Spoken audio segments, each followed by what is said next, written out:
Hey you, yes you, welcome back. We are really glad you are here right now. Can I ask you something? And I want you to actually think about it for a second. Is your mind quiet right now? Oh, like truly quiet? Or is it more like, There are 17 different thoughts fighting for your attention at the same time. A conversation you had 3 days ago. Something you need to do tomorrow. A worry about something that probably will never happen. A memory from 5 years ago that just showed up. Uninvited, like a guest who never knocks. Exactly. If that is your brain right now, this episode is for you. we are talking about that feeling. You know the one. When your mind just will not stop racing. When you lie down to rest, and instead of peace, your brain goes full speed. I know that feeling so well, too well. Honestly. Tonight, we are going to sit with that feeling together. We are going to name it, understand it, and give you some real English words and phrases to describe it. Because sometimes just having the right words for a feeling makes that feeling a little lighter. A little more manageable. So make yourself comfortable. Get a warm drink if you have one. You are safe here. This is your cozy corner of the internet, and we are really happy you found us. And hey, if this kind of quiet, honest conversation helps you, if this feels like a place where you can breathe a little easier, Please subscribe. Hit that button. It genuinely helps us keep making this space for you and for everyone out there who needs it. it takes 2 seconds. And it means the world to us. Okay, now, let us talk about your brain. Oh, why does it do this? Why does the human brain decide that 2 a.m. is the perfect time to replay every awkward thing you have ever said? The timing is genuinely terrible. Right? You are exhausted, your body wants to sleep, and your brain is like, No, wait. remember that thing you said in a meeting in 2019? Oh, I have been there. Many times. We have all been there. And the thing is, it is not because you are broken. It is not because something is wrong with you. It is actually because your brain cares. It is trying to protect you. It is scanning for problems, looking for things to fix, worrying about what might go wrong. Which is, Kind of sweet, actually, in a very exhausting way. Very exhausting. But it comes from a place of trying to keep you safe. The problem is, it does not know when to stop. It does not have an off switch. No off switch, no pause button, just constant noise. And that noise, that mental noise, it builds up, especially after a long day, especially when you are tired, especially when you are already feeling a little fragile. fragile. That is such a good word for it. Like you are made of glass and one more thought might crack you. And you carry it. You carry all of it, all day, through work, through responsibilities, through conversations, through smiling when you do not really feel like smiling. And then at night, when everything is finally quiet around you, It all comes rushing out. All the thoughts you pushed aside during the day, all the feelings you did not have time to feel. Your brain finally has space, and it fills that space immediately. With everything. with everything. So, let us do something together. Let us look at this feeling up close. Let us name the pieces of it, because we have some beautiful, real, honest English words for exactly this experience. This is our calm word tour. We do this in every episode. We take the feelings that are hard to explain, and we find the right words for them. Slowly, gently, no rush. The first word. Are you ready? The first word is frazzled, F-R-A-Z-Z-L-E-D, frazzled. Oh, frazzled. That is such a perfect word. Say it with me. Frazzled. Frazzled. It even sounds like how it feels. It does. Frazzled means completely exhausted and stressed.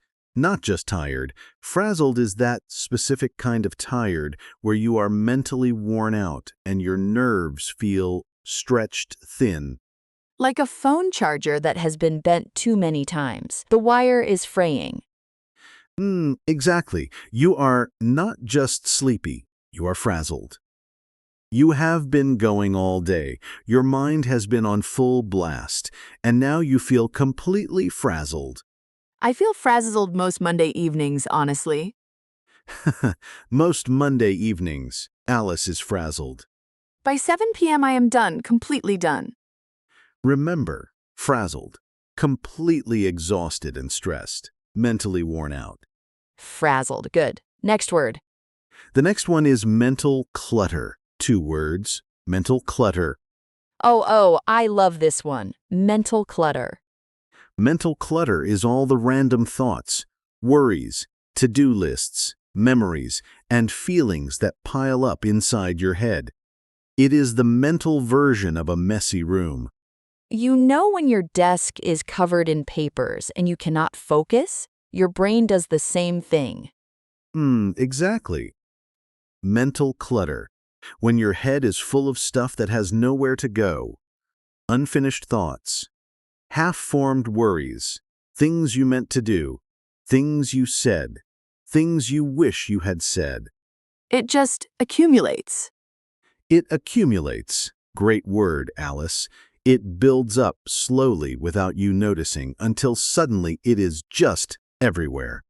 And then you cannot think clearly because there is too much mental clutter in the way. Mental clutter. Remember that one. Next. The next phrase is to spiral. To spiral. S-P-I-R-A-L. Oh, this one is very real. To spiral means when one thought leads to another, and another, and another, and they get darker and more anxious as they go. Like a staircase going down. You start with one small worry, like, did I send that email correctly? And then, what if I made a mistake? And then, what if my boss is angry? And then, what if I lose my job? And then, what if I cannot pay my rent? And you started with an email. One email, and now your life is falling apart in your head. That is spiraling. When your thoughts spiral, they go from small to catastrophic very quickly. And once you start spiraling, it is so hard to stop. So hard, but just knowing the word, just being able to say, wait, I am spiraling right now, that can actually help you interrupt it. It gives you a little distance from the thought. It does. You become the observer, not just the person stuck inside it. To spiral, when thoughts go from one to another, getting darker, harder to stop. Good. Next word, overwhelmed. Overwhelmed. We all know this one. Overwhelmed means you have too much to deal with, too much to feel, and it is more than you can handle right now. You feel like you are drowning, not in water, in tasks, in emotions, in responsibilities. In life. In life, overwhelmed is when the weight of everything is just too much. And what I find really interesting is that you can be overwhelmed by good things too, not just bad things, a new job opportunity, a big change. Even something exciting can make you feel overwhelmed. Yes, because overwhelmed is really about volume. It is about too much, whatever that too much is. Overwhelmed. Too much. Cannot handle it all right now. Next phrase, bottle up. To bottle up your feelings, B-O-T-T-L-E. Oh, this one is really important. To bottle up means to keep your emotions hidden inside, not to express them, to push them down and pretend they are not there. Like putting your feelings in a bottle, sealing it tight. And putting it on a shelf. Exactly. You bottle up your sadness. You bottle up your frustration. You bottle up your fear. You keep it all inside, and you carry on like nothing is wrong. And then the bottle gets full. The bottle gets full, and when a bottle is too full, It overflows or it breaks. it overflows or it breaks. And that is often why people have emotional breakdowns. Not because of one big thing, but because they have been bottling up 100 small things for a long time. I do this. I absolutely do this. Someone asks me how I am, and I say fine, even when I am very much not fine. We almost all do it. It feels safer sometimes, less vulnerable, less messy. But the feelings do not go away just because you bottle them up. They wait patiently. Patiently. That is a scary thought. To bottle up, to hide your feelings inside instead of expressing them. Okay, More. Racing thoughts. We mentioned this in the title, but let us really define it properly. Yes. Racing thoughts. Racing thoughts are thoughts that come very fast, one after another, often at unwanted times, often at night. Your mind is running, but your body cannot move. Your thoughts are racing, but you cannot catch them or stop them. it is like being at a starting line, and the race has already begun, but you did not choose to run. Your thoughts just took off without asking you. And they are fast. And they go everywhere. And you are just holding on. Racing thoughts. Fast, uncontrolled thoughts that keep coming, often at night. Say it slowly. Racing thoughts. Racing thoughts. Good. And the last one for today, and this one is my personal favorite. Oh? To be in your head, to be in your own head. Oh, yes. Such a good one.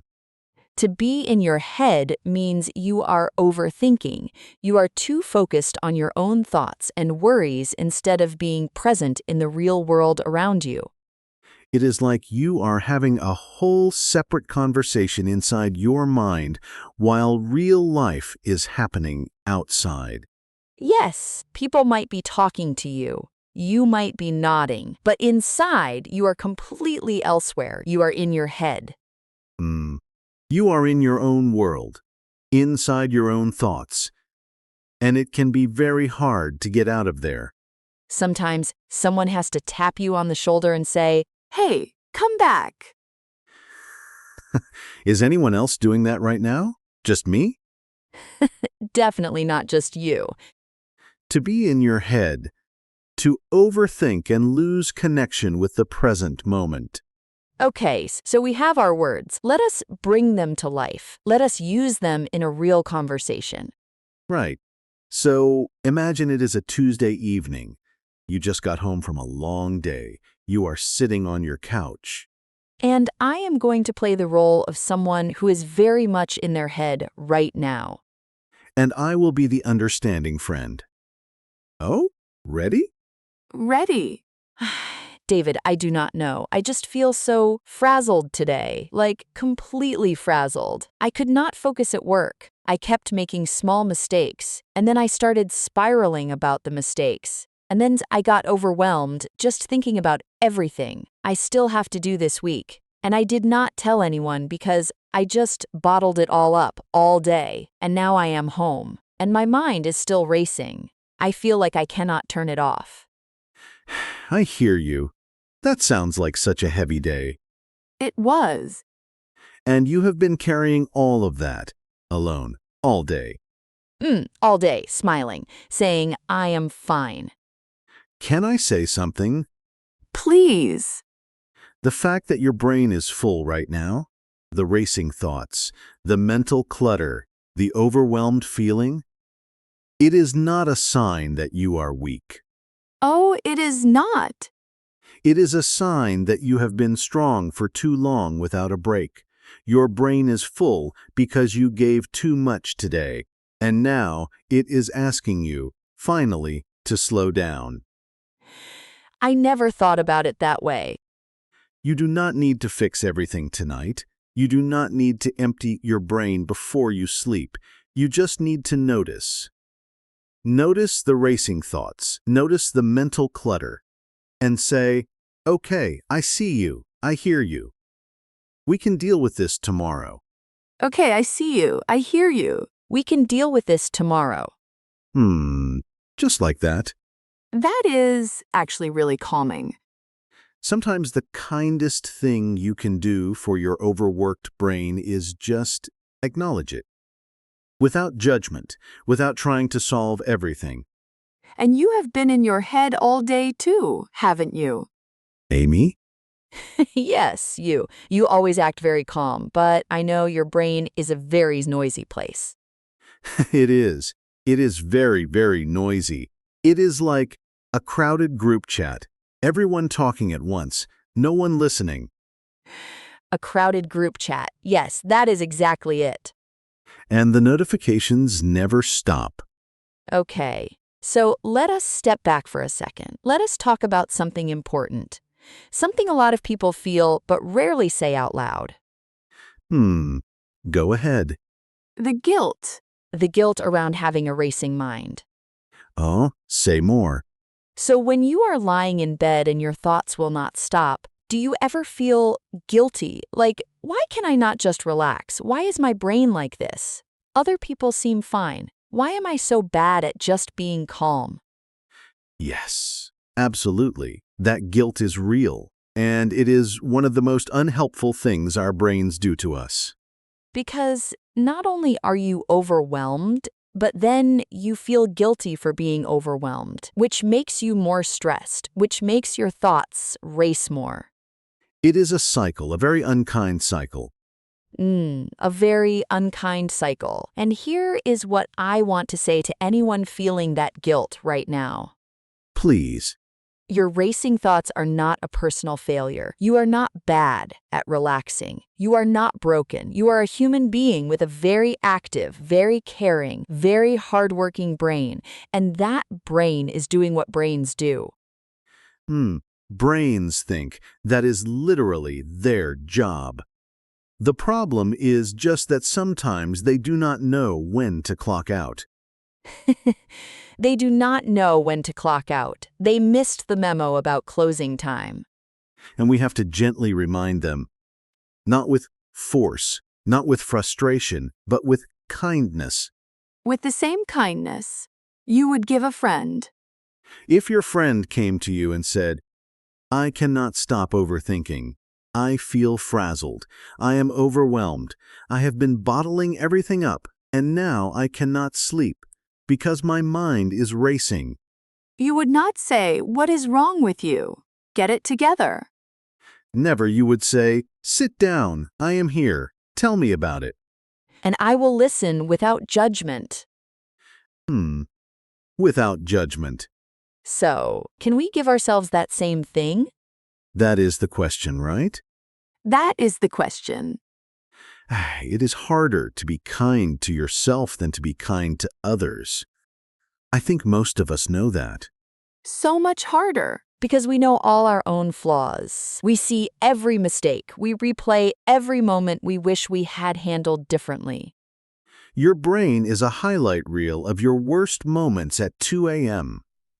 Ye? Why is it always 2 a.m.?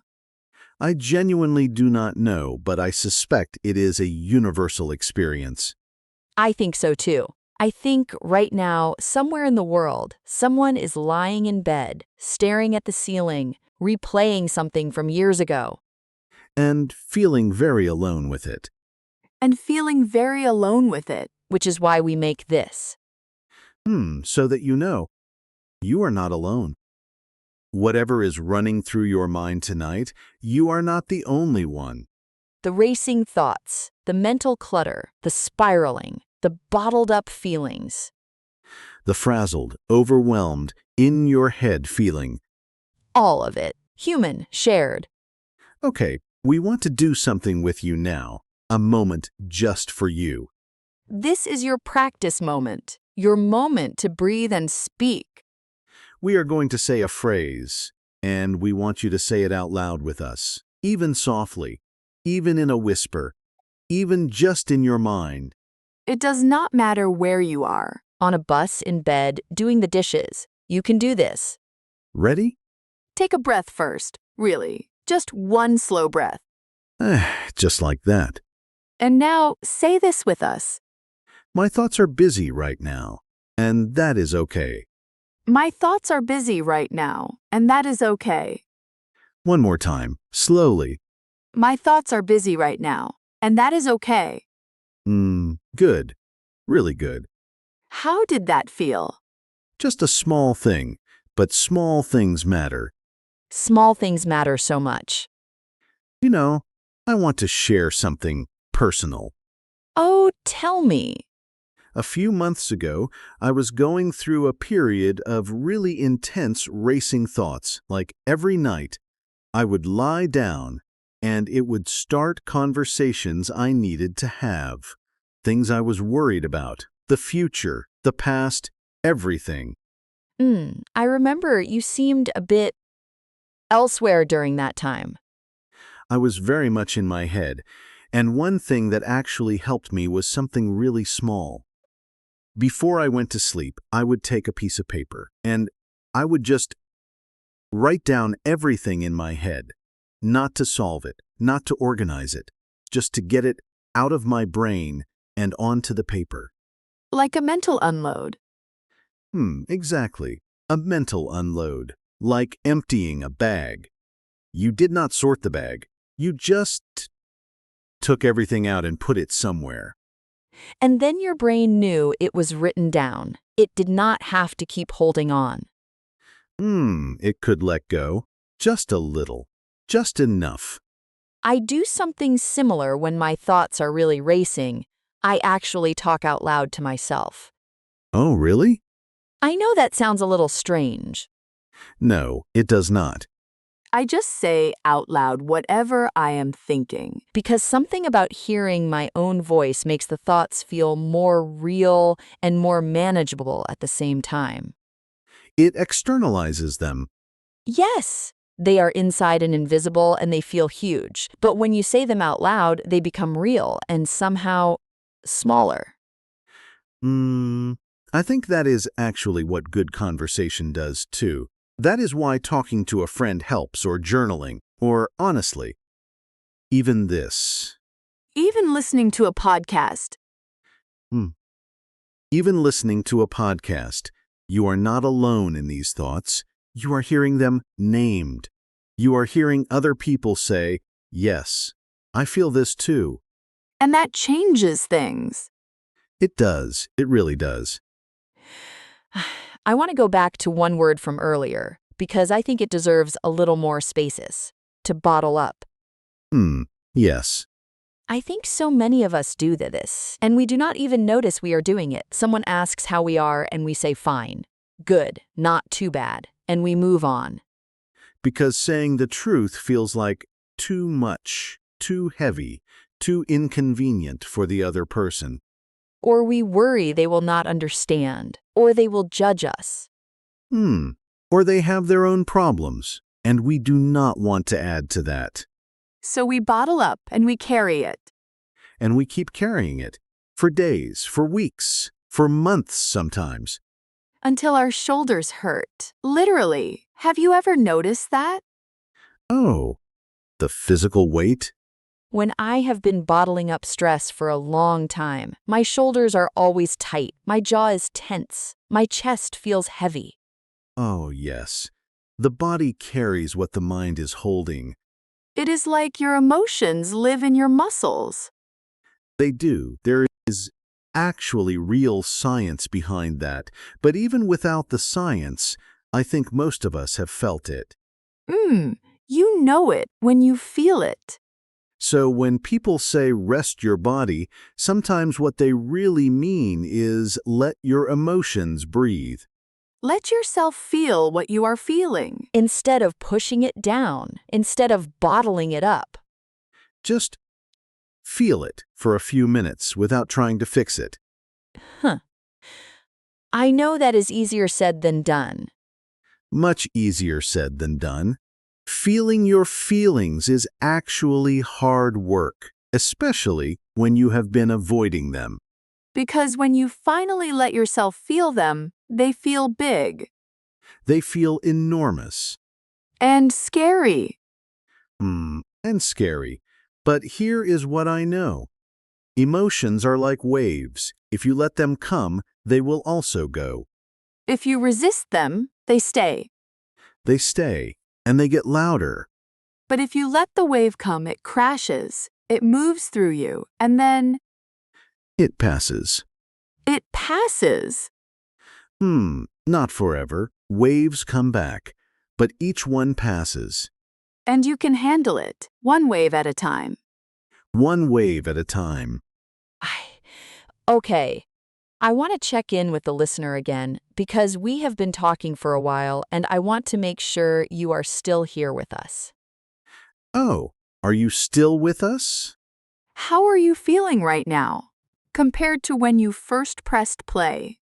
Maybe you feel a little less alone. Maybe you recognized yourself in something we said. Maybe you are still very much in your head, and that is fine too. We are not going to fix everything in one podcast episode. We would not even try. But we hope something shifted, even just a little. Even just finding the right word for a feeling you have been carrying. That matters. Frazzled, mental clutter, spiral, overwhelmed, bottle up, racing thoughts in your head. These are your words now. Take them with you. Use them. When you need to describe how you feel to yourself or to someone else. Because putting a name on a feeling is the first step to not being controlled by it. It is. And let me say one more thing before we wrap up. Please. If you are someone who is always strong, always the one who is okay, always the one who carries things quietly, always the last person anyone would expect to be struggling. Yes. This is for you especially. You are allowed to not be okay. You are allowed to be frazzled. You are allowed to feel overwhelmed. You are allowed to say, I am not fine today, and I need a minute. You are allowed. Fully, completely, entirely allowed. Strength is not the absence of struggle. Strength is continuing while the struggle is real. And knowing when to put the weight down. Even just for a minute. Even just for a minute. I really love this conversation. Me too. Every time we do this, I feel a little lighter. Same. Oh, okay. So, before we go, we have a question for you, and we really mean this. We actually read the comments. We actually care about what you say. This week's question is, what is one kind thing you could say to yourself today? Not tomorrow, today, right now. Maybe it is, I did my best. Maybe it is, I am allowed to rest. Maybe it is, my thoughts are busy, and that is okay. Whatever it is. Write it in the comments. We will be reading them. And when you write it down, something happens. It becomes more real. You are telling yourself and the world at the same time. I think that is beautiful. I do too. Okay, we should let you go. You probably have things to do. Or maybe you are just going to sit with this for a minute. And that is a perfect thing to do. Perfect. Thank you for being here. Thank you for listening. Thank you for choosing to spend this time with us. Your English is growing. Your heart is growing. One episode at a time. Take care of your English and take care of your heart. Good night. Or good morning, or good whatever time it is for you. We hope it is a gentle one. A gentle one. Bye for now. Bye.